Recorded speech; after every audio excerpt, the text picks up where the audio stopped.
Rajasthan special देख रहे हैं आप। मैं हूं आपके साथ नेहा दुबे। राजस्थान में मतगणना का काउंटडाउन शुरू हो गया है और 3 दिसंबर को नतीजे आएंगे।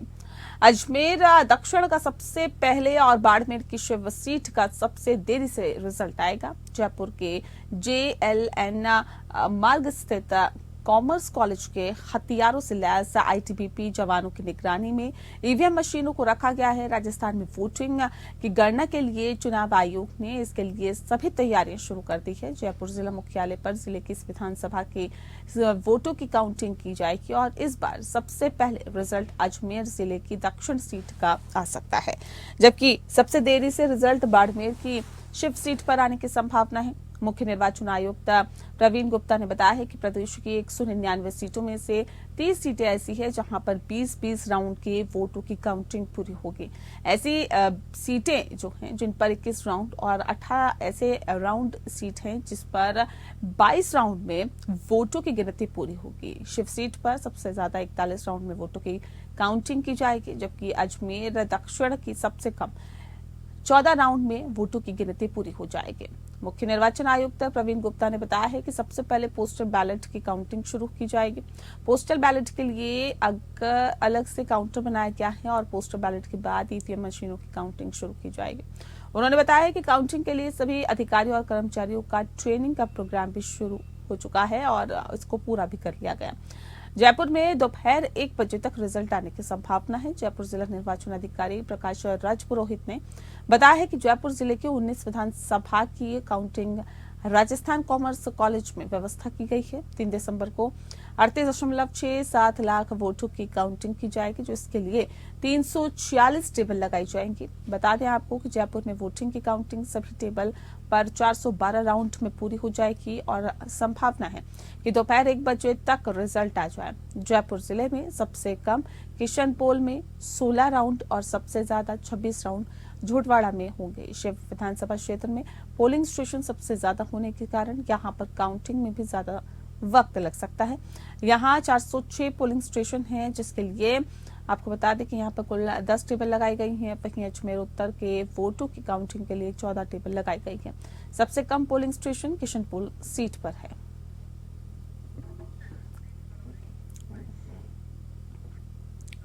राजस्थान के मुख्य निर्वाचन अधिकारी प्रवीण गुप्ता ने कहा है कि राजस्थान विधानसभा चुनाव 2023 की मतगणना के लिए मतगणना केंद्रों पर माकूल व्यवस्थाएं सुनिश्चित की गई है। उन्होंने बताया है कि 3 दिसंबर को सुबह 8 बजे से सभी केंद्रों पर पोस्टल बैलेट और 8:30 बजे से EVM के माध्यम से मतगणना आरंभ हो जाएगी।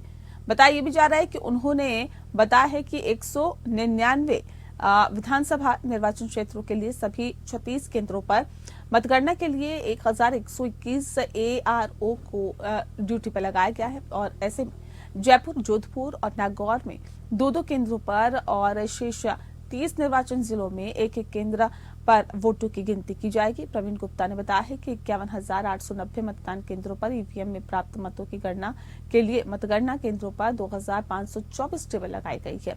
इनमें कुल 4,245 राउंड में मतों की गिनती का कार्य पूरा होगा और शिव विधानसभा क्षेत्र के लिए मतगणना सर्वाधिक 41 राउंड की चलेगी और जबकि अजमेर दक्षिण के लिए मतगणना 14 राउंड में ही पूरी हो जाएगी। बता दें आपको, उन्होंने बताया है कि मतगणना स्थल और उसके आसपास के क्षेत्र में सुरक्षा के पुख्ता इंतजाम किए गए हैं। मतगणना प्रक्रिया के दौरान सुरक्षा इंतजामों के अंतर्गत केंद्रीय पुलिस बल और RAC की व्यापक तैयारी की जाएगी। उन्होंने बताया है कि मतगणना स्थल पर प्रवेश के लिए त्रिस्तरीय सुरक्षा की व्यवस्था भी की गई है, ताकि मतगणना स्थल पर किसी भी तरह का कोई भी व्यवधान पैदा न हो। मतगणना सभी जिला हेडक्वार्टर्स जो हमारे जिला निर्वाचन अधिकारी के हेडक्वार्टर्स है 33 जगह सेंट्रलाइज मतगणना 199 विधानसभा की 3 दिसंबर को प्रातः 8 बजे शुरू होगी, जिसमें कि स्ट्रांग रूम सबसे पहले खोला जाएगा।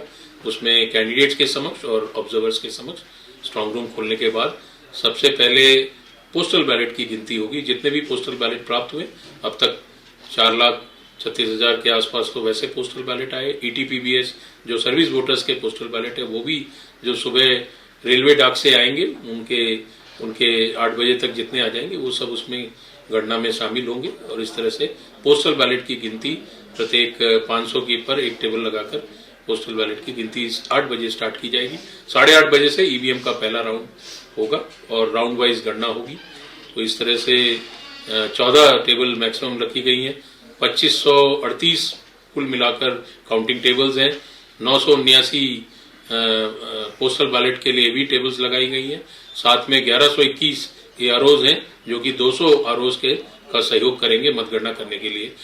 इसके अलावा माइक्रो ऑब्जर्वर्स होंगे और ऑब्जर्वर्स के जो कि राज्य के बाहर से जो अन्य राज्यों से प्रशासनिक सेवा के अधिकारी जिनको भारत निर्वाचन आयोग द्वारा लगाया गया उनके ऑब्जर्वेशन में ये मतगणना संपन्न होगी। डिप्टी डीओ और डीओज हमारे जो जिला निर्वाचन अधिकारी हैं वो पूरे सिस्टम्स को पूरा देखेंगे। एग्जिट पोल का सर क्या समय रहेगा, कितने एग्जिट पोल जहां तक है, एग्जिट पोल का भी हम लोग नोटिफाई कर रहे हैं उसको और टाइम में चेंज आया है। 5:30 के पश्चात जो कि तेलंगाना में आज चुनाव है जैसे ही संपन्न होते हैं और उसके आसपास 5:30 के बाद का भारत निर्वाचन आयोग द्वारा अभी संशोधन किया है। वहीं मुख्यमंत्री अशोक गहलोत ने दावा किया है कि राजस्थान सहित 5 राज्यों में बीजेपी नहीं आ रही है। साथ ही उन्होंने कहा है कि इस बार राजस्थान में रिवाज बदलेगा और पूर्ण बहुमत से कांग्रेस की सरकार रिपीट होगी। इस मौके पर गहलोत ने बीजेपी पर निशाना साधते हुए कहा कि पीएम मोदी, अमित शाह सहित केंद्र के नेताओं ने चुनाव प्रचार में लोगों को भड़काने का काम किया है, लेकिन प्रदेशवासी इन लोगों की झांसे में नहीं आए हैं। राजस्थान के मुख्यमंत्री अशोक गहलोत ने कहा कि हम राजस्थान, मध्य प्रदेश, छत्तीसगढ़ जीतेंगे और तेलंगाना में भी जीत हासिल कर सकते हैं। और मैं तेलंगाना गया था, वहां बहुत शानदार माहौल है। पूरे देश में माहौल बदल रहा है और पीएम मोदी के नैरेटिव फेल हो रहे हैं। सरकार कांग्रेस की बन रही है राजस्थान के अंदर। 5 राज्यों में बीजेपी कहीं नहीं आ रही है। 5 राज्यों में मुझे लगता है बीजेपी कहीं जीत नहीं रही है, नंबर 1। नंबर 2, राजस्थान के अंदर एग्जिट पोल कुछ भी आ जाए, सटोरिया कुछ भी कह दे, आप लोग कुछ भी दिखा दो मीडिया वाले, और सर्वे कुछ भी आया आपके मीडिया के अंदर जो प्री पोल सर्वे आ चुके हैं, तब भी मेरा हंच कहता है, जो मैं कमेंट सुनता हूँ लोगों से, आम लोगों से, गांव में, शहर में, पिछले 6 महीने से, उससे मुझे लगता है कि सरकार हमारी आनी चाहिए। बस मैं मानता हूँ, मैं कोई एक सीट की कैलकुलेशन करता नहीं हूँ कभी। मेरा हंच कहता है कि इस बार कांग्रेस सरकार पब्लिक बनाएगी। उसके 3 कारण हैं। एक तो हमारे खिलाफ हिंदुस्तान में पहली गवर्नमेंट ऐसी है जो एक्सपर्ट कहते हैं जिसके खिलाफ बिल्कुल ही एंटी इनकम्बेंसी नहीं है, वरना होते ही होता है। ये हमारा बहुत बड़ा प्लस पॉइंट हो गया। नंबर 2, मुख्यमंत्री के बारे में सबकी एक ही राय है। बीजेपी का वोटर भी कहेगा काम करने में कोई कमी नहीं रखी मुख्यमंत्री ने। नंबर 2। नंबर 3, जो मोदी जी, अमित शाह जी 5 साल मुख्यमंत्री इनका आए, केंद्रीय मंत्री की तो लाइन लगी हुई थी, सबने एक भाषा बोली। वो भाषा थी डरावनी, भाषा थी बदले भावना की, तनाव पैदा करने वाली। जो भाषा बोल रहे थे वो किसी को पसंद नहीं आ रही थी और मुझ पे तो धावा बोल दिया, क्योंकि सरकार गिरा नहीं पाई मेरी। जैसे इन्होंने मध्य प्रदेश, कर्नाटक, आंध्र प्रदेश सरकार गिराई, वैसी सरकार राजस्थान गिराने में फेल हो गए। वो दर्द इनमें छिपा हुआ है दिल के अंदर। इतने सोच समझ के सबने जैसे कोई प्लानिंग की हो दिल्ली में बैठ करके कि किसी भी तरह हमें राजस्थान की सरकार को इस बार रिपीट नहीं करना देना है। उस रूप में लैंग्वेज बोल रहे थे गुस्से के अंदर। योगी जी महाराज बोलते हो जानते क्या बोलते थे। तो ये एक प्रकार से भड़काने वाली बातें भी करते थे धर्म के नाम पे भी। लगता है कि अगर वो चल गया इनका तो अलग बात है, पर परसेप्शन ऐसा है वो चला नहीं, इनका नहीं चला तो हम सरकार बनाएंगे। देखिए राहुल गांधी जी के बारे में जो ये हमला बोल रहे हैं ना, इनकी 2024 में महंगा पड़ेगा इनके लिए। तो चॉइस जो है आ रहा है उसमें मोदी जी का वो हो रहा नहीं रहा है जो पहले था। मोदी मोदी मोदी जो बोलते थे अब कहाँ बोलते हैं, कोई बोलते नहीं है। मीटिंगों में वो लोग नहीं आते जो पहले आते थे, अब वो नहीं समझ पा रहे हैं, उनकी मर्जी है। मेंबरशिप जाने की खतरा है। कोई मेंबरशिप जाने वाली नहीं है। इनके षड्यंत्र चलते रहते हैं, उसके ऊपर मैं कोई कमेंट नहीं कर सकता। ये लोग षड्यंत्रकारी हैं, ये लोग देश को बर्बाद कर रहे हैं, लोकतंत्र की हत्या कर रहे हैं। और संविधान की धज्जियां उड़ा रहे हैं। चाहे जुडिशरी हो दबाव में है, इलेक्शन कमीशन ऑफ इंडिया का आप देख ही रहे हो क्या हो रहा हाल। इलेक्शन कमीशन ऑफ इंडिया का जो बिहेवियर है वो माकूल है क्या? और ईडी, इनकम टैक्स, सीबीआई भेज रहे अभी तक घरों में लोगों के, और उनकी क्रेडिबिलिटी खत्म कर रहे हैं। जबकि मैं चाहता हूं वो रहे। इकोनॉमिक ऑफेंस जरूरी है, एजेंसी है ये, इनकम टैक्स जरूरी है रेवेन्यू बढ़ाने के लिए। उनकी बजाय इन सबका डाइवर्ट कर दिया पॉलिटिशियन के ऊपर, तो कितना बड़ा नुकसान देश को हो रहा है। इकोनॉमिक ऑफेंस कितना हो रहा है, बढ़ता जा रहा है, बढ़ता जा रहा है। वो इनकी परवाह नहीं है। एजेंसी का काम वो है जो नहीं करें वो लोग, उनकी क्रेडिबिलिटी खत्म हो रही है। आजकल तो एजेंसी वाले आते हैं ना, पहले इतना करते हैं हम 12 बजे आने वाले, भाई आप देख लेना। आप सोच सकते हो कहाँ जा रहा है देश। ये तमाम बातें चिंताजनक है देश के लिए। अब देशवासी कब समझेंगे उसका इंतजार करो। मैं समझता हूँ कि अब समझेंगे। अब मैं कहीं बात करता हूँ तो कई जगह लोग समझने लग गए हैं कि ये कहते वो कुछ है, करते कुछ है। इनका चाल सही तो चेहरा सामने आ चुका, देश के सामने आ चुका है। देश की बर्बादी से बचाने के लिए मीडिया की बहुत बड़ी भूमिका होती है। आजादी जंग के अंदर भी उनकी भूमिका थी। उस भूमिका में मीडिया आते हुए क्यों डरता है? और पूरा मीडिया डरा हुआ। गोदी मीडिया क्यों कहलाता है? लोगों को बुरा लगता है कि गोदी मीडिया क्यों कहता हम लोगों को। कुछ लोगों को छोड़ दो, सब कॉमर्शियल हो गया धंधा। ये धंधा है कॉमर्शियल आप लोगों का, पैसे कमाने का धंधा हो गया ये। मिशन कुछ नहीं रहा है, चाहे प्रिंट मीडिया हो चाहे आपका विजुअल मीडिया हो। दुर्भाग्य है तुम लोग खुद को गुलाम बना रखा है। आज कोविड आ गया, पैसे कम कर दिए, नौकरी निकाल दिया, ट्रांसफर कर दी। हिंदुस्तान भर में कई जगह ऐसा हो रहा है। कई लोग अच्छा काम भी कर रहे हैं, रिस्क ले रहे हैं, रिस्क भी ले रहे हैं लोग आगे, रिस्क ले रहे हैं लोग आगे। आपकी मजबूरी है, आपको अपना घर चलाना है, पर जो मिशन आपका होना चाहिए ईमानदारी की बात है। चौथा स्तंभ क्या है? चौथा स्तंभ के हिसाब से आप लोग काम कर रहे हो क्या? कर पा रहे हो क्या? अपनी अंतराल में पूछो, मुझसे मत कहलवाओ। मुझे गुस्सा इसलिए आ रहा है, मुझे गुस्सा कोई मालिक है या मीडिया में नहीं आ रहा है। मुझे आ रहा है कि देश के हालात जो बिगड़ रहे हैं, जब देश बर्बादी हो जाएगा फिर तुम भी कुछ नहीं कर पाओगे। कोई नहीं बोल पा रहा है। आप में तो प्लेटफॉर्म जो है हिंदुस्तान में, सत्य हिंदी और कई ऐसे, मैं नाम भूल गया हूँ, वो ज्यादा बेटर परफॉर्म कर रहे हैं, खुल के बोल रहे हैं वो लोग। उनकी तारीफ जितनी करें उतनी कम है। ये हालात देश में बन गए। मेरा क्या वगैरह, मैं तो अपनी दिल की दुख बता रहा हूँ आपको। मुझे दुख हो रहा है कि देश की दिशा में जा रहा है। ये तो क्या बताएं। गुजराती दो हैं जो आपके नेता। मैं गया गुजरात 17 में, मोदी जी ने कहा, एक मारवाड़ी आया हुआ है यहाँ पे गुजरात, मेरे गुजरात के अंदर, राजस्थानी, जो हमें हराने में लगा हुआ है। भाई और बहनों, अगर मुझे मारवाड़ी हराएगा तो मैं फिर आपके पास आऊंगा, नहीं तो कहाँ जाऊंगा।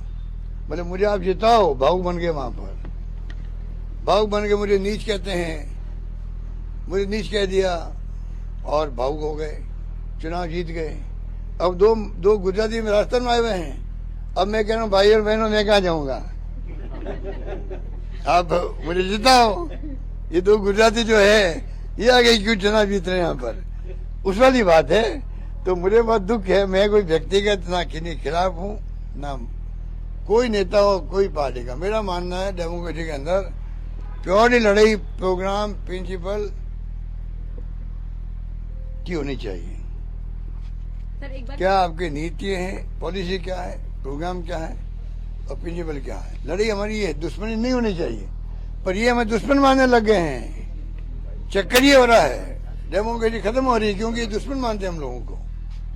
अब पता नहीं आरएसएस की भूमिका कब तक रहेगी इनके साथ में। आरएसएस कहते हैं हम सांस्कृतिक संगठन है और जिसको अपना और अलग रखते हैं, वो देखते रहे देश में क्या हो रहा है। वो मोदी जी की गवर्नमेंट के बारे में उनके क्या कमेंट है, खुल के बाहर आना चाहिए उनको। आज इनकी पार्टी में रिवोल्ट होने की स्थिति आ गई है। आज नहीं तो कल समझदार लोग तो रिवोल्ट करेंगे इस पार्टी के। समझदार लोग रिवोल्ट करेंगे और रिवोल्ट करना चाहिए, रिवोल्ट करना भी चाहिए। राजस्थान प्रदेश कांग्रेस कमेटी के अध्यक्ष गोविंद सिंह डोटासरा से आज उनके जयपुर स्थित आवास पर प्रत्याशीगण एवं कांग्रेस पदाधिकारियों से ने मुलाकात की है और ऐसे में प्रदेश कांग्रेस अध्यक्ष गोविंद सिंह डोटासरा मजबूत निर्दलीय प्रत्याशी से लगातार संपर्क बनाए हुए हैं। उनके अनुसार कांग्रेस को स्पष्ट बहुमत मिलने की संभावना है और बहुमत के लिए पूर्ण रूप से अस्वस्थ है और परंतु कांग्रेस माइंडेड सभी निर्दलीय प्रत्याशी जो जीत सकते हैं लगातार संपर्क बनाए हुए हैं। माना यह भी जा रहा है कि लगभग 102 सीटों पर महिला वोटर्स ने 4% से अधिक का मतदान किया है, जिसका फायदा कांग्रेस को मिलेगा।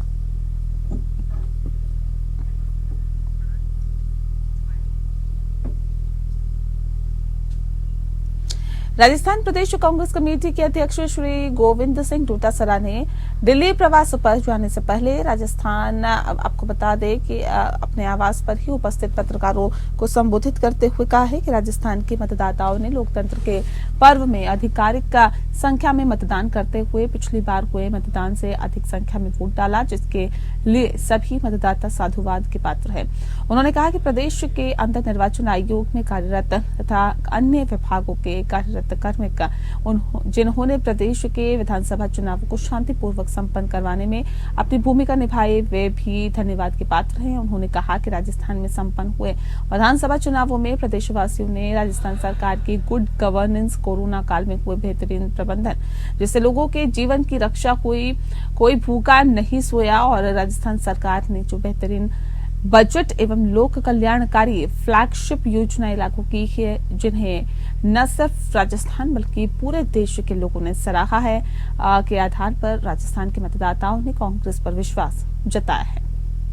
कांग्रेस पार्टी की नीतियों और कांग्रेस पार्टी के नेतृत्व और कांग्रेस पार्टी की योजनाओं से वो प्रभावित थी, इसलिए जो मतदान हुआ वो कांग्रेस के पक्ष में हुआ है। और राजस्थान में निश्चित रूप से 3 तारीख को जब मतदान का काउंटिंग होगी तो उस काउंटिंग में कांग्रेस पार्टी की पूर्ण बहुमत के साथ में सरकार बनेगी, ऐसा मुझे पूरा विश्वास है। जो जनता ने मत दिया है वो जनता ने, जो राजस्थान की सरकार ने अच्छा काम किया और संगठन और सत्ता ने समन्वय के साथ में जिस प्रकार से लोगों की सेवा की है, लोगों के बीच में रहे हैं और योजनाओं का लाभ ज्यादा से ज्यादा दिलाने का जो काम कांग्रेस के कार्यकर्ताओं ने किया है, उनके बलबूते पे, उनके विश्वास पे, उनकी ऊर्जा से मैं ये पूरी तरीके से आश्वस्त हूं कि राजस्थान में कांग्रेस की सरकार पुनः बन रही है। और अब खबर जयपुर से, जहां पर सूचना एवं जनसंपर्क विभाग के संयुक्त निदेशक महेश चंद्र शर्मा को उनके कार्यकाल खत्म होने पर गुरुवार को भावभीनी विदाई दी गई। बता दें आपको कि विभाग के निदेशक पुरुषोत्तम शर्मा ने महेश चंद्र शर्मा को साफा और माला पहनाकर मोमेंटो भेंट कर सम्मानित किया। महेश चंद्र शर्मा को अनुशासित और कार्यकुशल अधिकारी बताया गया। कोटा में कोचिंग स्टूडेंट सुसाइड के मामले में कोटा जिला कलेक्टर एमपी मीणा ने कोचिंग संचालक और हॉस्टल संचालकों की बैठक ली। बैठक में कई कोचिंग संस्थानों के प्रतिनिधि, हॉस्टल संचालक मौजूद रहे। बैठक में सरकार द्वारा जारी गाइडलाइन की पालन करने पर समीक्षा की गई और साथ ही लापरवाही बरतने पर सख्त हिदायत की भी बात कही गई।